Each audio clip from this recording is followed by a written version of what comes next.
September 1944. Warsaw burned. Streets collapsed into smoldering trenches.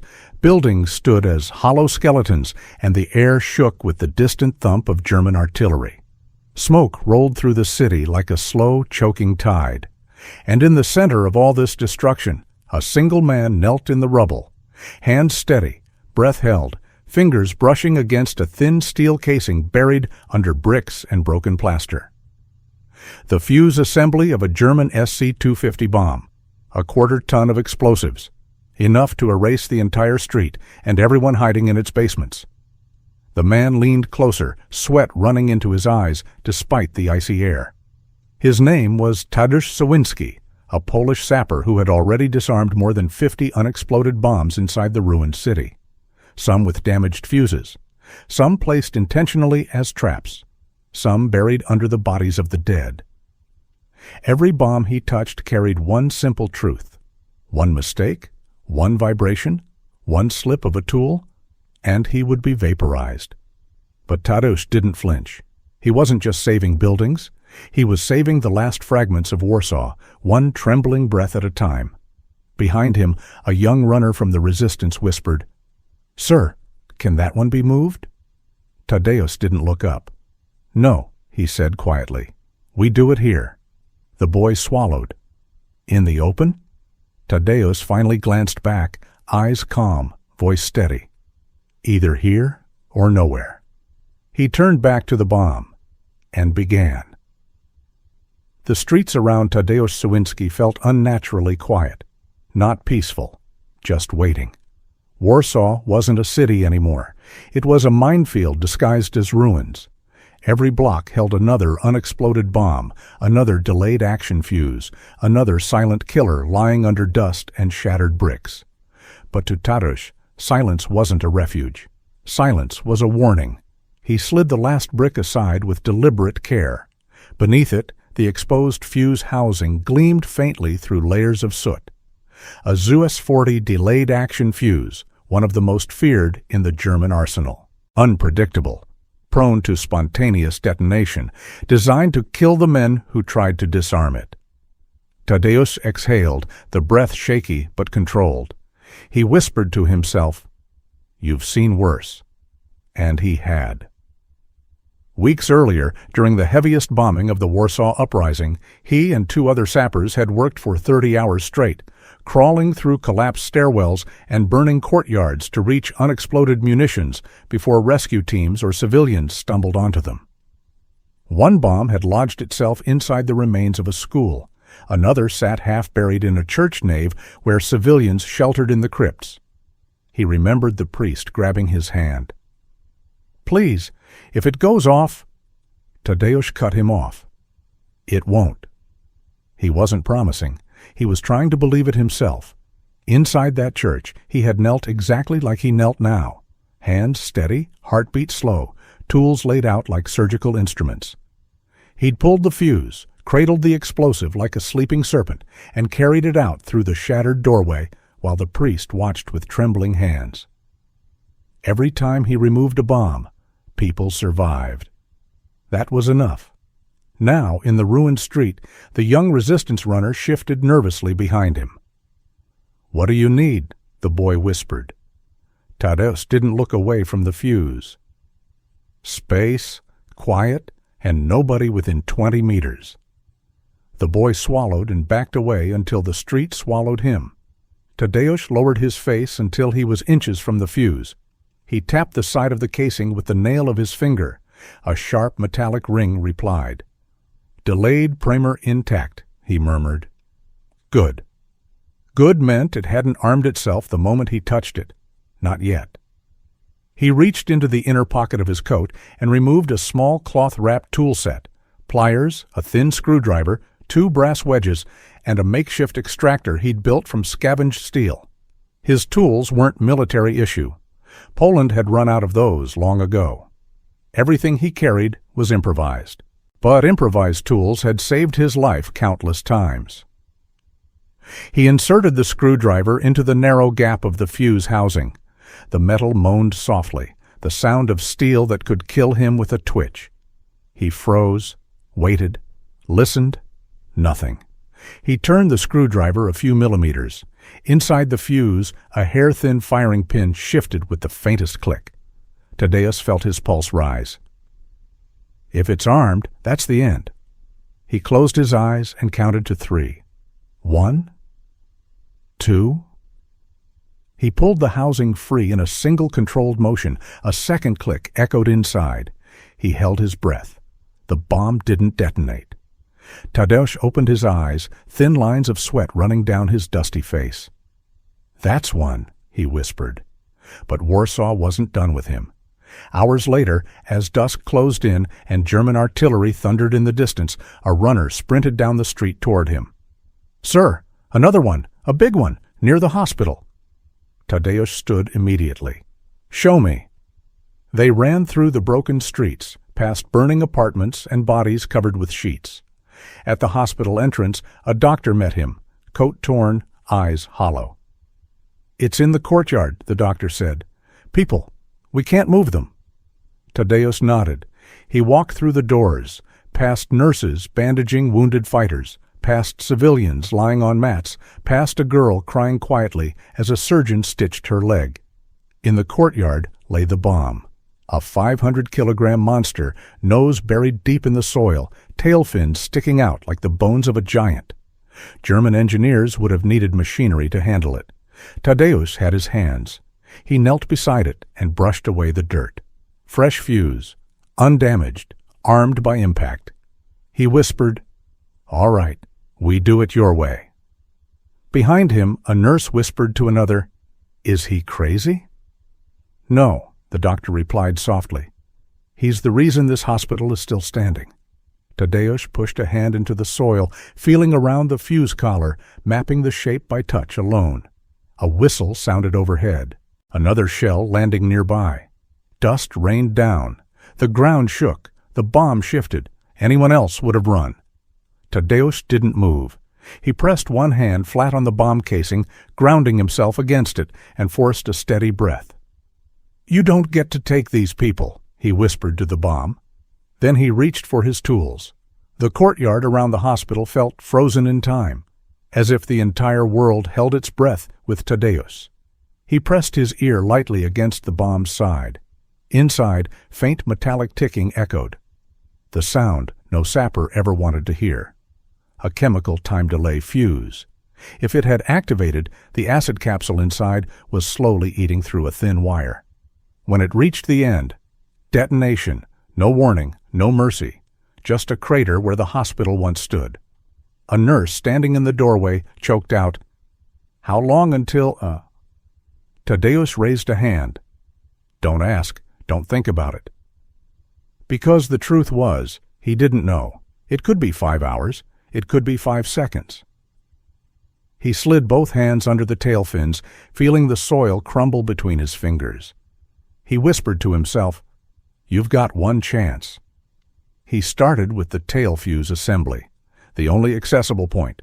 The main nose fuse was buried too deep, impossible to reach without shovels, and digging risked setting off vibration triggers.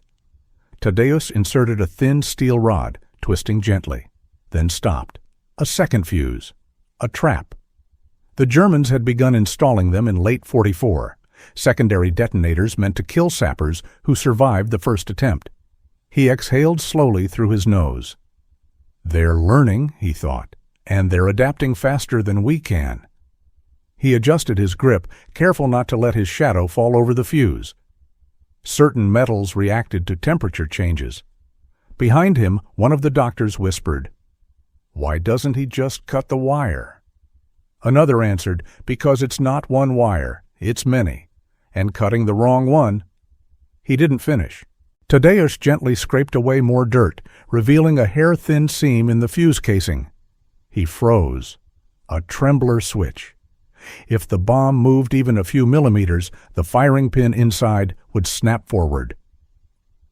He pressed both palms flat against the casing to steady it, sweat running into his eyes. "You've got no margin left," he whispered. Then he leaned in until his face nearly touched the metal. With tiny feather-light movements, he loosened the locking collar.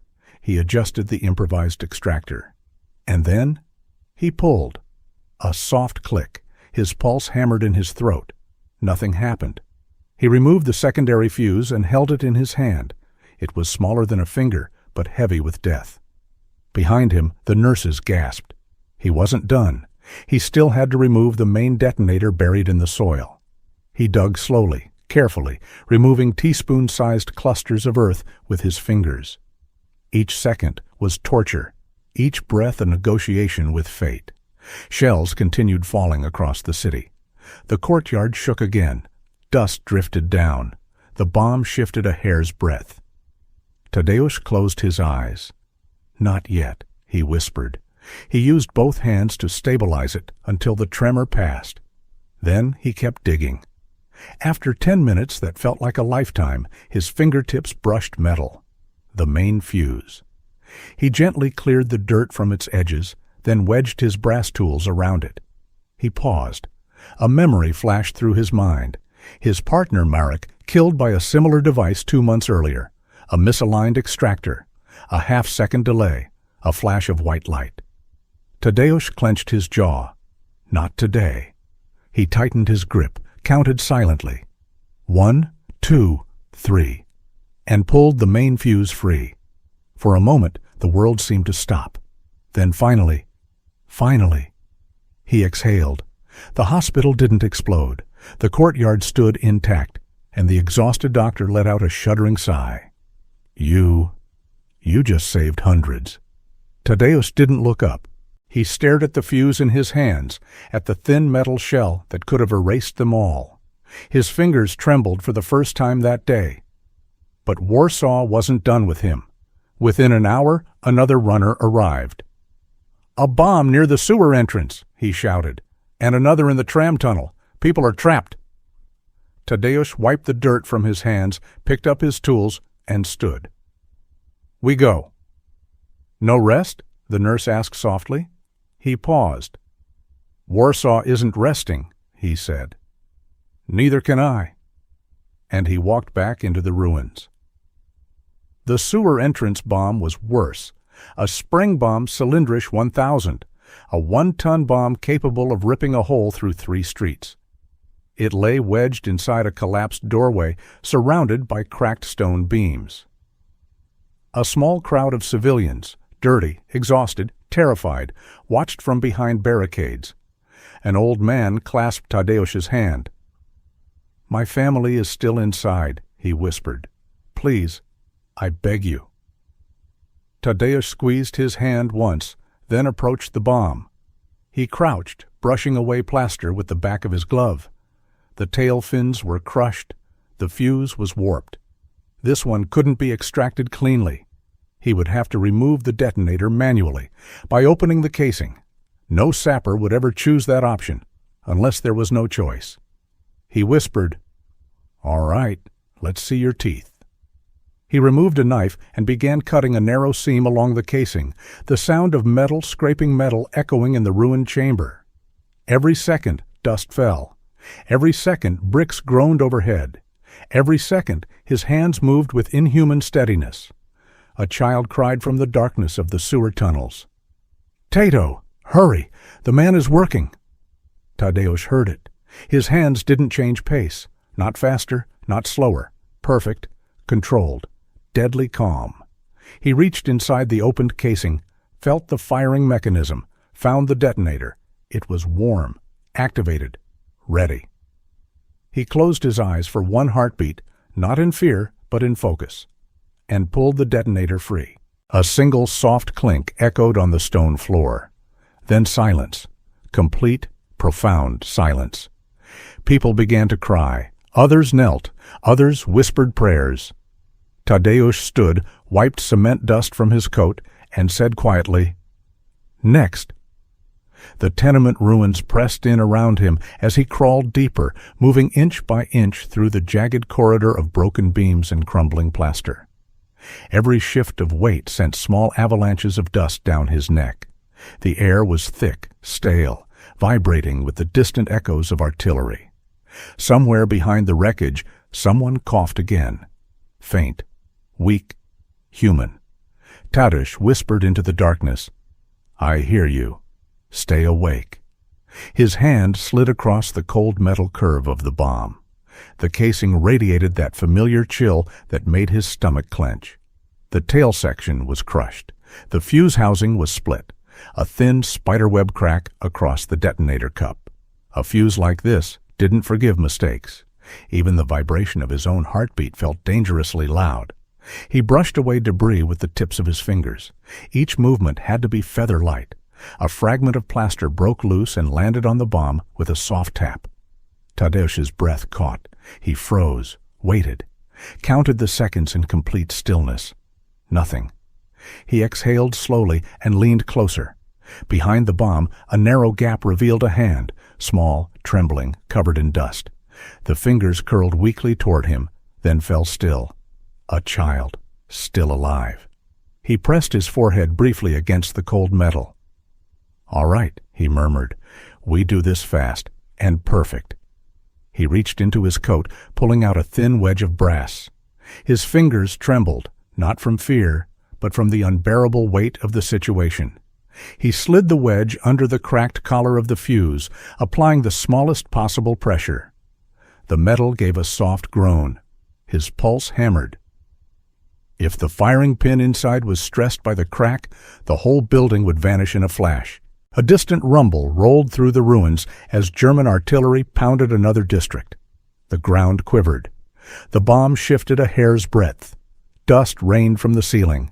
A wooden beam above him popped under strain. He pressed down on the bomb with one hand, forcing it to stay stable. His breathing slowed until it was barely there. His other hand worked the brass wedge again, easing it under the damaged fuse housing. His thumb brushed against warm metal, the heat of friction inside the fuse. Activated, alive. He swallowed hard. "Just a little more," he whispered. He twisted the wedge. A click echoed in the tiny crawl space, not the violent click of an armed firing pin, a softer mechanical release.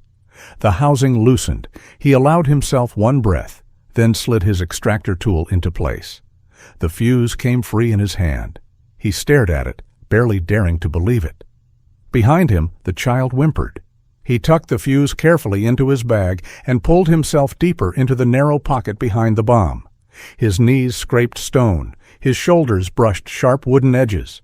He reached the trapped child, a boy, maybe 7, his face ash-gray, tears cutting clean streaks through the dust, one leg pinned under a collapsed beam. "You're all right," Tadeusz whispered, lifting the beam with his shoulder. Pain rippled down his spine, but he didn't stop. He reached under, hooked his arm around the boy's torso, and dragged him out inch by inch. Outside, people heard movement and rushed to help. "Tadeusz, are you alive?" He pushed the boy toward the opening. Hands reached in, pulling the child to safety. But Tadeusz didn't follow. He crawled back to the bomb. Someone shouted behind him, frantic, "Leave it! You've already done enough. Come out!" He ignored them. A cracked fuse was gone, but the main detonator was still inside. If the building shifted again, it could still detonate. Civilians were gathering, rescuers, the crying mother, a small crowd. Too many lives too close. He pressed his ear to the casing. No ticking. Good. But the internal weight had shifted. The detonator lay at an angle, ready to shear from even a small shock. He slid his knife into the casing seam and cut through the aluminum skin with slow, smooth strokes. Sparks flickered in the darkness. Sweat dripped from his jawline. His breath fogged in front of him. His arms burned from tension. Another rumble rolled under him. One of the beams above snapped loudly. A chunk of concrete fell behind him, blocking part of the exit. He didn't look back. A few more cuts. Another seam opened. He reached into the casing with careful fingers. They brushed the detonator. It was warm. Too warm. Chemical delay, possibly beginning its sequence. He wrapped 2 fingers around it, pinched tight, and pulled. No explosion. He backed out of the crawl space, dragging his bag behind him. When he emerged into the daylight, covered in dust, holding the detonator in his hand, people gasped and stepped back as if he held the devil's heart. The boy's mother ran to him, sobbing. She dropped to her knees, clutching her child. A dozen voices spoke at once. gratitude, disbelief, prayers whispered into the cold air. Tadeusz didn't react. He moved past them, carrying the inert bomb components away from the building. He placed them gently on the street, ensuring they were safe. He straightened, wiped the dust from his face, and for the first time that day, allowed himself a single, shaky breath. Then a resistance fighter approached, pale, trembling. "Tadeusz, there's another one, near the riverbank. The fuse is humming." He adjusted his coat, picked up his tools, and nodded. "Lead me." He didn't ask how big it was. He didn't ask how dangerous. He didn't ask if anyone else could do it, because he already knew the answer. As long as Warsaw still breathed, so did his duty. He approached the river district with a limp he tried to ignore. Every muscle in his legs felt tight, overused, stretched past the point of normal pain. But pain meant nothing. Warsaw breathed because he kept working. That was enough. Gunfire snapped somewhere across the rooftops, short, controlled bursts, a sniper sweeping the ruins.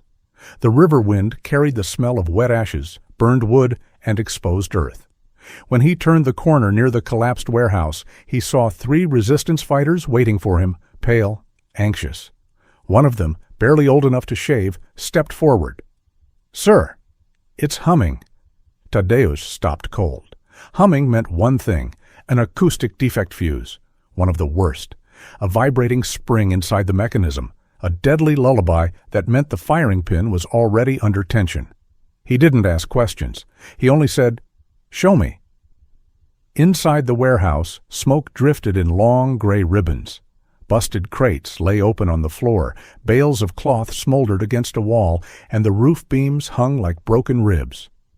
And there, half buried under debris, lay a German SC-500 bomb. A monster, tall as his chest, wide as a barrel, and alive. The humming wasn't loud. It was soft, almost delicate, like the sound glass makes when you run a wet finger along its rim. The fighters stood far back. No one dared come close. Tadeusz walked toward it and knelt. He set his tools down carefully, as if placing offerings at some cruel altar, and pressed his ear to the cold steel. A perfect, steady vibration traveled through the casing, up his jaw, into his skull. The fuse was active. The mechanism vibrating meant the spring was grinding through its last fractions of tension. When it reached the end, detonation. He held his breath, counting the microshifts in the metal. The rhythm, the friction, the exact moment the spring hesitated before sliding again. He whispered, almost to himself, "Not much time." He lifted his head. "Clear the building." "But everyone, now!" The fighters pulled out, dragging anyone still inside. The warehouse emptied until only he remained, dust swirling around him. He took off his gloves. His fingers needed full sensitivity. He placed his palms on the bomb's casing again, letting the vibration travel through his bones. You couldn't teach this. You had to feel it, the difference between a fuse close to firing and a fuse barely engaged. The difference between seconds and no time at all. He slid a thin brass shim under the fuse collar. The metal sang against the vibration, a high, sharp note that cut through the humming like a warning. He paused, waited, listened. The humming steadied. Good. He eased the shim deeper, millimeter by millimeter. The fuse housing was dented, bent from the fall. A damaged fuse had no rules. It could fire when touched, or when left alone, or when the wind shifted. Behind him, through the broken wall, he heard someone whisper, "Is he insane?" Someone else replied, voice trembling, "He's the reason half this district still exists." Tadeusz tuned everything out. Only the bomb mattered, only the vibration, only the tiny movements of his fingertips as they mapped the outline of the fuse. He inserted the second brass shim, then the third. The humming changed pitch, a small, thin chirp. His eyes widened. The spring was slipping. He froze, counted the vibration cycles, waited for the rhythm to settle again. It did. Barely. He reached into his kit and pulled out a tool he'd made himself, a slender extractor with a curved hook. Improvised, hand-filed, the kind you used only when every other method guaranteed death. He slid it into the collar. The humming grew louder, the spring groaned, the steel vibrated under his fingers like a living creature. "Easy," he whispered. "Easy, easy." He twisted. The fuse lifted a fraction of an inch. The humming spiked, a wild rising tone like a wire snapping. He ripped the fuse out in one motion. Silence swallowed the warehouse. Not just quiet. A vacuum. A void. Then he exhaled for the first time in what felt like hours. He held the fuse in trembling fingers, the deadly spring still quivering inside the housing. Even removed, it was a perfect little engine of destruction. Outside, someone shouted, "Is it safe?" He stepped out into the gray light, dust settling on his hair like ash, and held up the fuse. A murmur rippled through the crowd. Fear, awe, disbelief. He didn't bask in it, didn't acknowledge it. He simply placed the fuse gently on the ground, covered it with his coat, and turned away. A runner approached, breathless. "Sir, there's another one, near the old tram tunnels. People think it's a time bomb." He wiped his face with a dirty sleeve. "Then let's go." "But you just—" He cut the boy off with a weary shake of his head. "Warsaw won't wait." He picked up his kit. His knees cracked. His hand shook once, barely noticeable. Then he steadied himself and walked toward the next bomb. Tadeusz moved toward the tram tunnels with the slow, deliberate pace of a man whose body was running on instinct long after exhaustion had claimed everything else. The wind along the river carried soot and powdered concrete. The air bit at his lungs. Fires flickered across rooftops in the distance, glowing like dying lanterns behind twisted silhouettes of ruined buildings. The tram lines were a mess of collapsed paving stones, torn cables, and overturned cars. Smoke drifted through the gaps. Shellfire had carved deep craters along the street, some filled with black water, others with shrapnel that glittered like broken glass. And at the far end, beneath a semi-collapsed tunnel archway, lay the next bomb. It was embedded in crushed track, half hidden under a mound of debris. The surrounding ground bore the telltale fractures of a delayed action charge, long, thin cracks radiating outward like veins. The impact had driven the casing deep, lodging the tail assembly at an angle. No fuse was visible. The bomb was buried alive. Tadeusz approached slowly, setting his tools down on a flat stone. He knelt beside the crater, running his hands across the twisted rails. The steel was warped and warm. That warmth meant friction. Friction meant components shifting. Shifting meant danger. He examined the soil. Fine dust, brick fragments, and powdered cement formed a fragile crust. Beneath it, he could feel the outline of the casing, a massive curve of cold metal pressing upward against the ground's weight. The slightest movement would shift the pressure points. One misjudged cut, one wrong leverage, and the casing could rotate just enough to trigger an internal mechanism. He brushed the dirt away by hand, forming a shallow trench around the tail. It took patience, slow movements, measured weight distribution.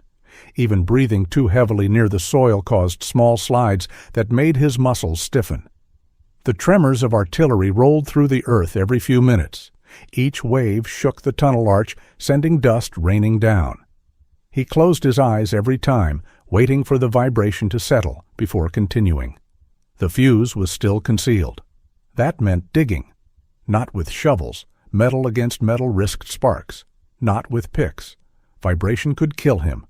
Only his hands, fingertips working through debris, pulling away stones one by one. Hours blurred. The bomb remained silent, unmoving. But its presence dominated everything, the weight of it, the anticipation, the lurking violence inside. He uncovered another inch of casing, then another. The soil around it grew looser, the bomb beginning to reveal its shape, like a predator stretching awake. A sudden crack echoed overhead. A sniper round struck a beam inches from his head, showering him with splinters. He stayed motionless, body rigid, breath held. Another shot rang, this time chipping stone next to his tools. Someone had spotted him, pinned him in place. He pressed into the debris, lowering his profile. The bomb lay directly ahead, still buried, still silent. The sniper waited for movement. Each passing second tightened the air around him, drawing out time with surgical precision. He didn't move, couldn't move. The sniper's bullet would be swift. The bomb's explosion would be absolute. Minutes stretched into something heavier. Dust settled. The firing stopped. Either the sniper shifted positions or lost sight of him. He didn't rise immediately. He let the quiet settle through the tunnel like cooling metal. Then he continued. He dug deeper, exposing the joint where the fuse housing met the shell. Finally, a small sliver of metal shone beneath the dirt. The fuse, bent slightly from impact, damaged, unpredictable. He took a brass wedge and slowly inserted it into the gap, pushing with the controlled firmness of experience. The fuse shifted under pressure, resisting at first, then giving a small release, just enough to tell him it wasn't locked. He worked the housing free, millimeter by millimeter. His hands shook once involuntarily. He stopped, waited for the tremor in his muscles to fade, then resumed. The tension around him felt alive, almost sentient. The city's distant screams, the dull roar of artillery, the crackling fires above. It all faded until there was only the faint scrape of metal and his steady breathing.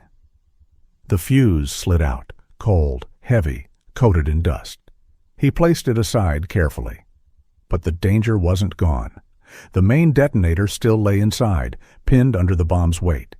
He maneuvered a second tool into the casing seam, twisting until the shell parted just enough for access. His fingers reached inside the dark cavity, navigating blind through wiring and compacted soil. He felt the detonator, warm again, too warm, a malfunctioning chemical trigger, the kind that could ignite from temperature alone. He paused, letting the night air cool his fingertips before continuing. Gradually, carefully, he pried the mechanism free. When it finally came loose, he backed away slowly, tools in hand, muscles trembling with release. He had removed death from the heart of the tramline. Above him, the sky glowed with distant flame. The tunnel seemed to exhale. He stood, dust slipping from his coat in clouds. The street was empty. Fighters had retreated during the sniper fire.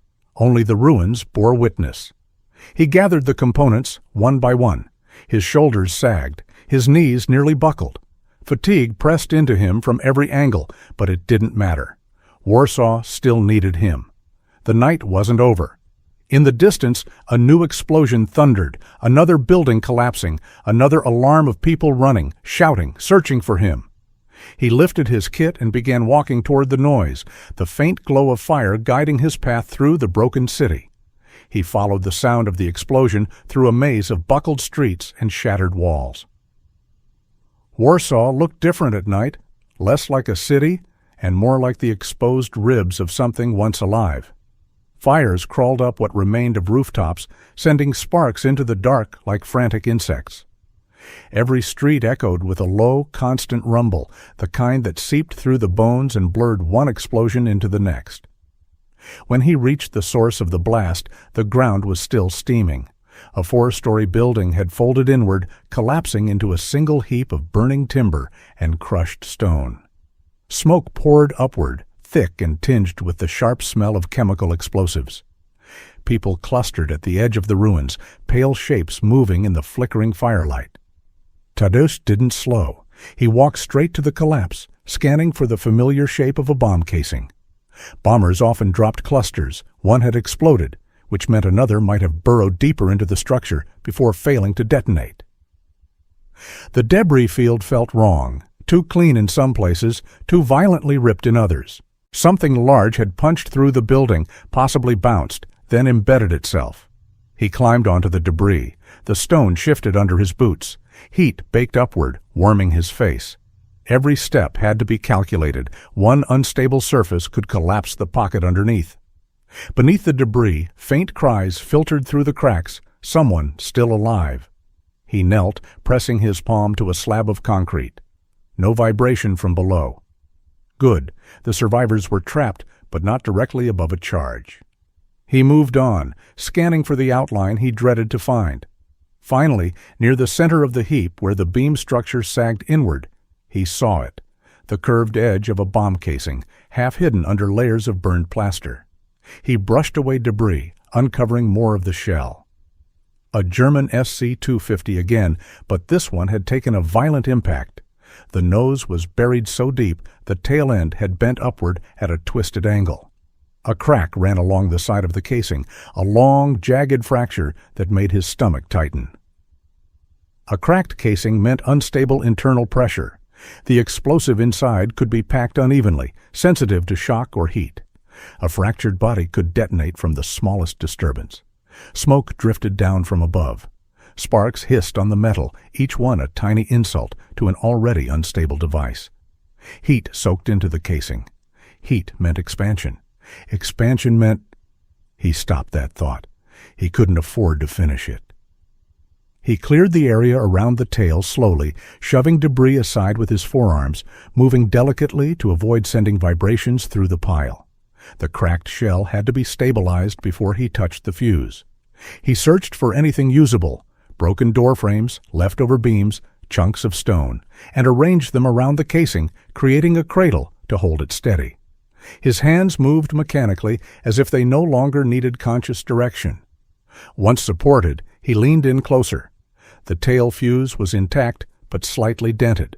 A dent like that could mean the striker pin was already leaning against the primer. If so, any torque applied to remove the fuse could press the pin forward. He felt the heat radiating from the bomb. The fire still licking the beams overhead raised the temperature steadily. Sweat rolled down his spine. He needed to extract the fuse before the heat reached the critical threshold. He slid his brass tools under the fuse collar. The metal creaked, then stopped. A dangerous stillness fell over everything. He waited for the casing to settle, counting the seconds as his heartbeat thudded in his ears.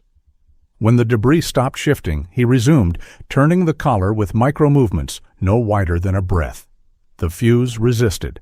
He applied more pressure. The casing groaned again, dust falling around him like gray snow. Finally, the fuse rotated a fraction of a circle, just enough. He eased it outward. A sudden, distant artillery strike shook the ground. The entire debris field shifted beneath him. Stone grated. Wood snapped. The bomb rolled half an inch. He felt the movement through his knees, a tiny shift, but catastrophic for the fuse, right in his grip. His hand tightened. His pulse stopped. For a moment, the world reduced to a single point of pressure at the edge of the detonator. Then the vibration faded. The casing stopped moving. He pulled the fuse free. Heat washed over him in a wave. A burning beam, loosened by the tremor, fell from above and crashed inches from his shoulder. The impact shook the pile again. The cracked bomb casing flexed. Inside, the unstable explosive compressed unevenly, a sound he recognized too well. A soft, granular creak. He reached into the opened collar to remove the main detonator, but the fractured shell made the angle impossible.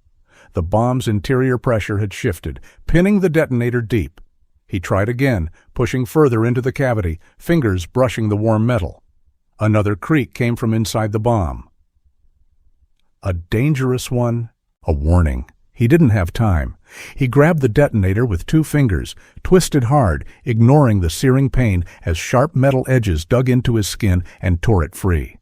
The device ripped out of the cavity, leaving a thin trail of sparks from friction. He stumbled backward, cradling the detonator in his bleeding hand. The cracked casing exhaled a small puff of dust. The chemical filler inside shifted again. He could almost feel the bomb thinking. He descended the debris as fast as he dared, legs trembling from strain. The cracked shell behind him continued to groan under its own weight.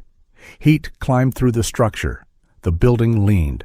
A moment later, a small internal pop echoed inside the bomb, the collapse of a fractured chamber wall. He didn't look back. He didn't need to. He already knew what was coming. He reached the street. The rescuers pulled survivors clear. Fire spread through the upper floor remnants. The bomb detonated. A muffled, concussive blast tore the top half of the ruin apart, sending debris into the air in a slow, surreal plume. The shockwave rolled over him like a solid wall, slamming him to the ground. Dust swallowed the street. Windows shattered for blocks. His ears rang with a deep, hollow roar. He lay there, face pressed to the pavement, chest heaving, body shaking uncontrollably. His coat was ripped, his hands were bleeding, his tools were scattered across the ground. But no one died. Not this time. Not because of the bomb. He pushed himself upright, swaying on his feet, vision blurred with dust. The survivors stared at him through the haze, their faces streaked with ash and disbelief. Some stood frozen, others fell to their knees. Others simply watched him like he was something pulled from legend, not flesh and bone. Another explosion shook the far side of the river. He turned toward the sound. Warsaw still needed him, and he walked toward the next plume of smoke. The fires across Warsaw dimmed as autumn crept over the ruined city. The nights grew colder. The wind carried the scent of whetstone and burned brick instead of smoke. The bombardments came less frequently now, broken by long stretches of uneasy silence. But for Tadeusz Sowiński, the war never slowed. It only changed its rhythm. His hands were no longer steady. The fingertips were split, raw from weeks of scraping through rubble and metal. His nails were broken. His palms burned from chemical exposure and friction. He felt the tremor in his knuckles every time he reached into his toolkit. The tremor grew worse each day, a small betrayal his body offered in exchange for survival. He ignored it. There were still bombs in the ruins, still unexploded shells lodged in the walls of apartment blocks, still delayed charges beneath stairwells and courtyards. He moved through the city with a limp now, dragging one foot behind the other, coat stained with dust that never washed off. Civilians recognized him by silhouette, shoulders bowed, tools strapped across his chest, steps slow but unwavering. He worked through the nights, guided by lanterns or the weak glow of fires burning in distant quarters. He crawled through collapsed corridors, slid beneath concrete slabs that creaked under their own weight, pressed his face against cold casings to listen for the faintest hint of life inside the steel. In some buildings, the entire structure seemed to lean toward him, as if waiting for one misstep to bury itself along with him. His world shrank to inches, millimeters, the breath between pressure and detonation. At some point, he stopped counting the bombs he had disarmed. 50 had passed, then 60, then more. The number no longer mattered. Only the next one did.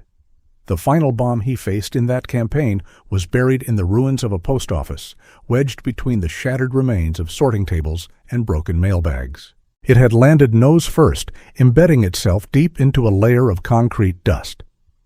When he reached it, the sun had just risen, pale light spilling through a jagged hole in the ceiling. He knelt in front of the casing and felt nothing unusual. No vibration, no warmth, no ticking. Just silence. But silence did not mean safety. Some bombs waited hours, some waited days. Some died quietly the moment they hit the earth. He rested his hands on the metal and closed his eyes. His breath was shallow, his shoulders shook. The cold steel beneath his palms felt strangely familiar, almost comforting. Every bomb he had faced carried the same stillness before he touched it, the same promise of violence, the same challenge. He began clearing the debris, piece by piece, placing stones in neat rows as if the order itself held some protective power. His movements were slower now, each one labored. His knees ached when he shifted his weight. A hollow ringing filled his ears. The world felt distant, muffled by exhaustion that settled into him like damp cloth. Yet he kept going. Bit by bit, he uncovered the fuse housing. The casing was dented, but not cracked. The fuse was intact. It should have been routine. And yet, as he reached into his coat for his tools, his fingers quivered so violently he nearly dropped them. The tremor that had grown over weeks finally demanded attention. He pressed his shaking hand against his thigh, willing the muscles to still. For a moment, the entire building seemed to breathe with him, air shifting, dust swirling in the narrow beams of sunlight. He forced himself to slow down. Steady. Precise. The fuse turned with a soft scrape. He eased it out. No shock, no shifting. Just a faint release of pressure as the mechanism disengaged. He set the fuse aside and reached inside the casing for the detonator. His hand trembled again, this time harder. His fingertips brushed the warm metal. And for a moment, he couldn't grip it. Not weakness, not fear. Just the simple truth that every nerve in his body was worn down to threads. He closed his eyes and breathed until the tremor eased. When he reached again, his hand finally obeyed. The detonator came free with a dull click. He pulled it out, held it in his palm, and let the weight of survival settle into him as gently as the dust falling from the rafters. He sat back, lowered his hands to his knees, and let the morning light wash over him. The city around him was quiet. No explosions, no smoke rising from fresh craters, no runners sprinting toward him with fear in their eyes. For the first time in weeks, there was nothing left to disarm. He stepped outside the post office into the cool air. Civilians stood nearby, cautious, uncertain. They watched him the way people watch fire, drawn to the warmth, afraid of the danger. He didn't raise his hands in triumph, didn't smile, didn't speak. He simply nodded once and walked toward the next street, his shadow stretching long behind him. Warsaw was still in ruins, but alive. And it was alive in part because of him. He had carved safety out of rubble. He had pulled death from the earth with his bare hands. He had bought the city time, seconds, minutes, days, until the impossible struggle could continue. By the time the front shifted and the worst of the bombing ceased, Tadeusz Sowiński had defused more than 50 bombs by hand. Some accounts said more, none said fewer. The exact number vanished in the smoke of war. What remained was the truth. One man, moving through the ruins of his broken city, had done the work of an entire battalion. One man had held back destruction long enough for others to survive. One man had refused to surrender even when his body gave out piece by piece. And in the silence after the last bomb was disarmed, Warsaw finally breathed, because he was still standing.